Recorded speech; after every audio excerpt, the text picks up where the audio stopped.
Most of us have worked inside a mess. It's that tangled web of official rules, unofficial workarounds, office politics, and resource bottlenecks that dictate how an organization actually functions day to day. Standard corporate tools usually fail to capture this. Crisp flowcharts and tidy spreadsheets are designed for how a company is supposed to work on paper, often ignoring the human friction that defines the actual experience.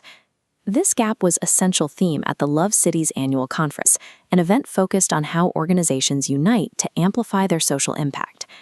During the session, a presenter named Gaye introduced a specific premise.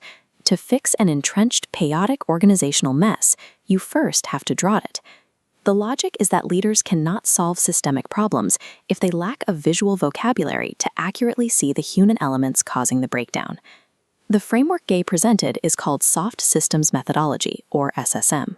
It's a structured way to analyze complex, human-centric problems, where the right answer isn't always found in a manual. The primary diagnostic tool within this methodology is called the rich picture.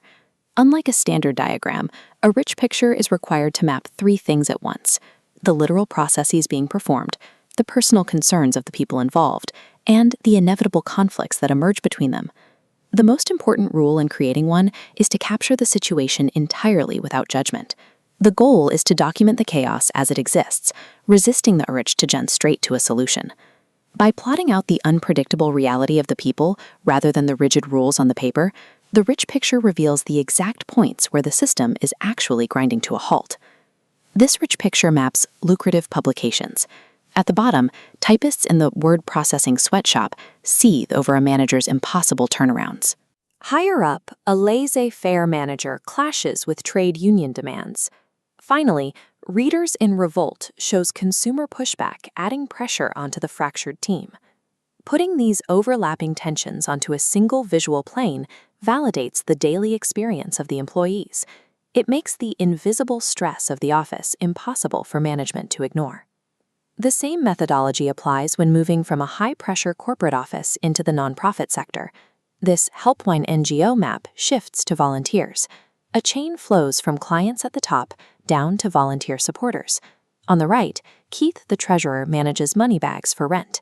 Question marks highlight friction points, asking if information is accurate or how funds are utilized.